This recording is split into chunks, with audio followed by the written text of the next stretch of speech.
ये आकाशवाणी रायपुर है। प्रादेशिक समाचार बुलेटिन के साथ मैं वैशाली गुलाब।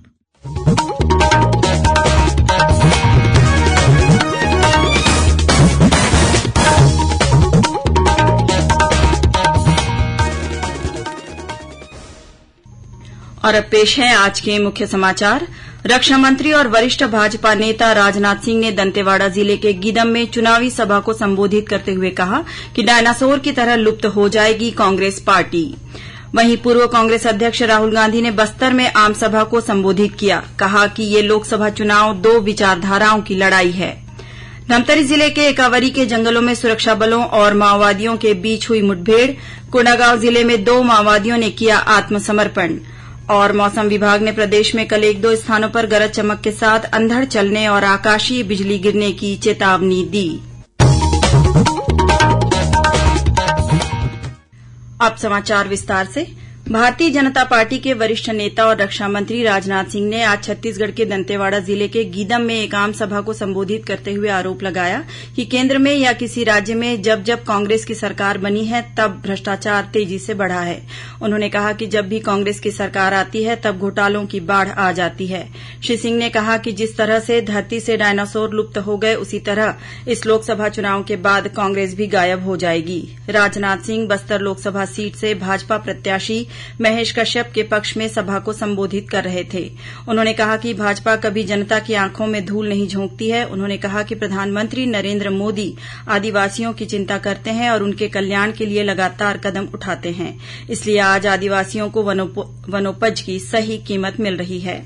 वहीं दूसरी ओर आज छत्तीसगढ़ के बस्तर में कांग्रेस के पूर्व राष्ट्रीय अध्यक्ष राहुल गांधी ने बस्तर सीट से कांग्रेस प्रत्याशी कवासी लखमा के पक्ष में एक आम सभा को संबोधित करते हुए कहा कि कांग्रेस पार्टी यदि सत्ता में आई तो एक ही झटके में गरीबी खत्म कर देगी। उन्होंने कहा कि कांग्रेस महिलाओं के लिए महालक्ष्मी योजना शुरू करेगी और हर जरूरतमंद परिवार की एक महिला को सालाना 1 लाख रुपये दिए जाएंगे। श्री गांधी ने आरोप लगाया कि केंद्र की वर्तमान भाजपा सरकार के शासनकाल में बड़ी पूंजी देश के सिर्फ 2 से 3% लोगों के पास ही जा रही है। राहुल गांधी ने कहा कि कांग्रेस आदिवासियों को जल, जंगल और जमीन का असली मालिक मानती है, जबकि भाजपा सरकार इन्हें पूंजीपतियों को सौंप रही है। उन्होंने कहा कि इस लोकसभा चुनाव में लड़ाई 2 विचारधाराओं के बीच हो रही है। कांग्रेस पार्टी लोकतंत्र और भारतीय संविधान को बचाने के लिए संघर्ष कर रही है, जबकि भाजपा सरकार इन्हें खत्म करने की कोशिश कर रही है। उधर भाजपा के वरिष्ठ नेता और मुख्यमंत्री विष्णुदेव साय ने आज मरवाही के अंडीगांव में जनसभा को संबोधित किया। इस दौरान उन्होंने कोरबा लोकसभा क्षेत्र की भाजपा प्रत्याशी सरोज पांडेय के पक्ष में प्रचार किया। इससे पहले श्री साय ने कल जगदलपुर में रोड शो किया। इस बीच भाजपा के वरिष्ठ नेता और केंद्रीय गृह मंत्री अमित शाह कल 14 अप्रैल को खैरागढ़ में चुनावी सभा को संबोधित करेंगे। वे राजनांदगांव लोकसभा क्षेत्र के भाजपा उम्मीदवार संतोष पांडेय के पक्ष में चुनाव प्रचार करेंगे। क्लस्टर प्रभारी राजेश मुणत और संभाग प्रभारी भूपेन्द्र सवन्नी सहित अन्य नेताओं ने कल खैरागढ़ के फतेह सिंह मैदान में होने वाली चुनावी सभा की तैयारियों का जायजा लिया। लोकसभा चुनाव के तहत मतदान करने के लिए लोगों को जागरूक करने प्रदेश भर में विभिन्न कार्यक्रमों का आयोजन किया जा रहा है। इसी कड़ी में आज रायपुर में जाबो संगी मतदान करे बर गीत की धुन के साथ स्वीप बाइक रैली निकाली गई। ये रैली रायपुर कलेक्ट्रेट से शुरू होकर आरंग पहुंची। रैली में व्यय प्रेक्षक रणविजय और आस्थानंद पाठक, अतिरिक्त मुख्य निर्वाचन पदाधिकारी नीलेश क्षीरसागर और जिला कलेक्टर डॉ गौरव सिंह ने भी भाग लिया। रैली में 1000 से अधिक मोटरसाइकिल सवार शामिल हुए और रास्ते में पड़ने वाले 24 गांवों के लोगों को मतदान के प्रति जागरूक किया। रायपुर से निकली रैली में जिस छत्तीसगढ़ी मतदान गीत के माध्यम से लोगों को जागरूक किया गया है, वह गीत गौरेला पेंड्रा मरवाही जिले में पदस्थ गणित की महिला व्याख्याता मीनाक्षी केशरवानी ने तैयार किया है। इस बीच रायपुर जिले में कल एक ही दिन में 7 लाख से अधिक लोगों ने मतदान करने की शपथ लेकर एक नया इतिहास रचा है। रायपुर जिले में कल एक कार्यक्रम में 29 विभाग और संस्थानों के अधिकारियों और कर्मचारियों ने मतदान करने की शपथ ली। वहीं नारायणपुर में एक कार्यक्रम में आयोजित कर नवरात्रि का उपवास कर रही महिलाओं और अन्य लोगों को जिला निर्वाचन कार्यालय की ओर से मतदान करने की शपथ दिलाई गई। कार्यक्रम में विभिन्न विभागों के वरिष्ठ अधिकारी, बिहान समूह की महिलाएं उपस्थित थीं। बस्तर लोकसभा क्षेत्र के कांग्रेस उम्मीदवार कवासी लखमा के खिलाफ बीजापुर जिले के 2 अलग अलग थानों में एफआईआर दर्ज की गई है। चुनाव प्रचार के दौरान कथित रूप से विवादित बयान देने के कारण श्री लखमा के खिलाफ थाने में ये मामला दर्ज किया गया है।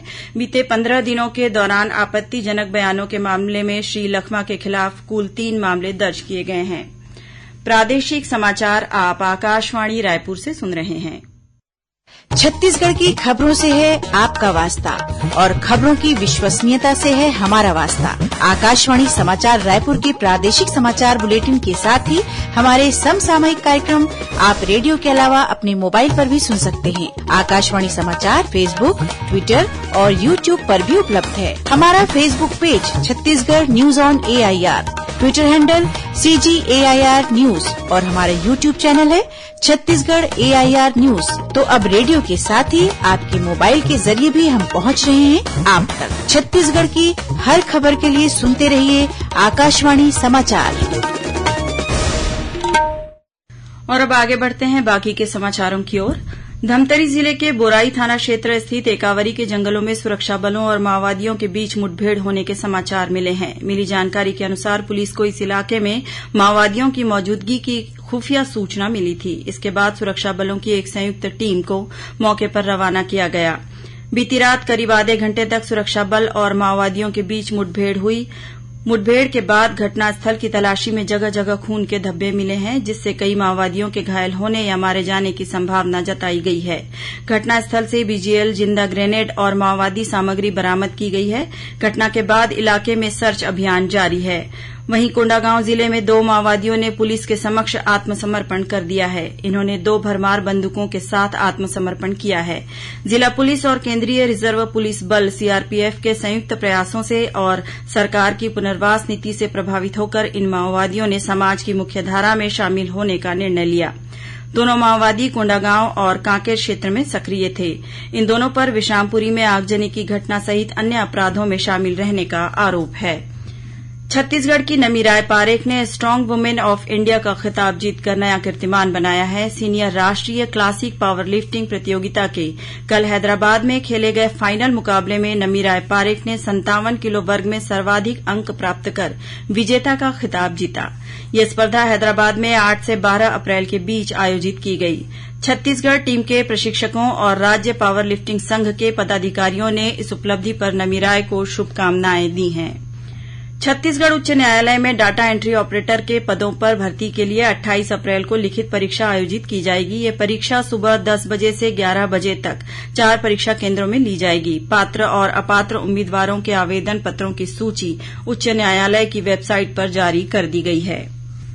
पूर्व मध्य रेलवे के आसनसोल रेल मंडल के तहत सीतारामपुर झाझा सेक्शन में तकनीकी कार्य की वजह से कल 14 और 21 अप्रैल को ब्लॉक किया जाएगा। इसके कारण Vasco the gamma Jasidih junction express 19 अप्रैल को मधुपुर स्टेशन तक ही चलेगी। मध्य रेलवे के तहत 40गांव जंक्शन यार्ड में कार्य के लिए कुछ अन्य गाड़ियों का परिचालन भी प्रभावित होगा। 16 अप्रैल को मुंबई से चलने वाली गीतांजलि एक्सप्रेस मुंबई से 2 घंटे 55 मिनट देरी से रवाना होगी। वहीं 15 अप्रैल को भुवनेश्वर कुर्ला एक्सप्रेस परिवर्तित मार्ग से जलगांव उधना जंक्शन वसई रोड ढिलवा होकर चलेगी। कोरबा जिले में एक सड़क हादसे में 7 बच्चे घायल हो गए हैं। मिली जानकारी के मुताबिक आज स्कूल से छुट्टी होने के बाद एक वैन पर सवार होकर 7 बच्चे घर लौट रहे थे। इस दौरान अचानक ही ये वाहन अनियंत्रित होकर बिजली के खंभे से टकरा गया। इस घटना में 5 बच्चों को ज्यादा चोटें आई हैं। स्कूल वैन का चालक नाबालिग है और पुलिस ने मामला दर्ज कर जांच शुरू कर दी है। वहीं कवर्धा में आज एक स्कूल बस में आग लग गई, लेकिन इस दुर्घटना में किसी तरह की जनहानि नहीं हुई है। बताया जाता है कि जब इस बस में आग लगी तब इसमें 30 बच्चे सवार थे।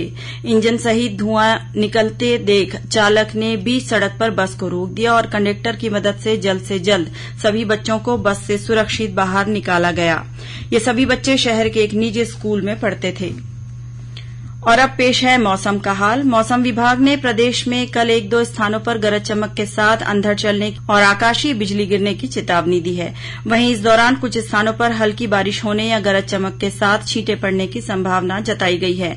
मौसम विभाग के अनुसार एक चक्रवाती घेरा बना हुआ है और इसके कारण अरब सागर से आने वाले 2 दिनों के दौरान बड़ी मात्रा में नमी आ रही है। इसके असर से राज्य के तापमान में गिरावट का दौर जारी रहेगा। और अब पेश हैं संक्षिप्त समाचार। दुर्ग स्थित हेमचंद विश्वविद्यालय में आज बीएससी बीएड प्रथम वर्ष के गणित की परीक्षा में विद्यार्थियों को अलजेब्रा की जगह कैलकुलस का प्रश्न पत्र दे दिया गया। मामले का खुलासा होने पर विश्वविद्यालय ने ये परीक्षा रद्द कर दी है। और सक्ती में राइस मिलर्स और ट्रांसपोर्ट व्यापारी के घर से हीरे, सोने, चांदी के जेवरात और नगद राशि सहित 76 लाख रुपए से अधिक की चोरी हुई है। पुलिस ने अज्ञात चोरों के खिलाफ मामला दर्ज किया है। अंत में मुख्य समाचार एक बार फिर। रक्षा मंत्री और वरिष्ठ भाजपा नेता राजनाथ सिंह ने दंतेवाड़ा जिले के गीदम में चुनावी सभा को संबोधित करते हुए कहा कि डायनासोर की तरह लुप्त हो जाएगी कांग्रेस पार्टी। वहीं पूर्व कांग्रेस अध्यक्ष राहुल गांधी ने बस्तर में आमसभा को संबोधित किया। कहा कि ये लोकसभा चुनाव की 2 विचारधाराओं की लड़ाई है। धमतरी जिले के एकावरी के जंगलों में सुरक्षा बलों और माओवादियों के बीच हुई मुठभेड़। कोंडागांव जिले में 2 माओवादियों ने किया आत्मसमर्पण। और मौसम विभाग ने प्रदेश में कल 1-2 स्थानों पर गरज चमक के साथ अंधड़ चलने और आकाशीय बिजली गिरने की दी चेतावनी। इसी के साथ प्रादेशिक समाचार बुलेटिन समाप्त हुआ। नमस्कार।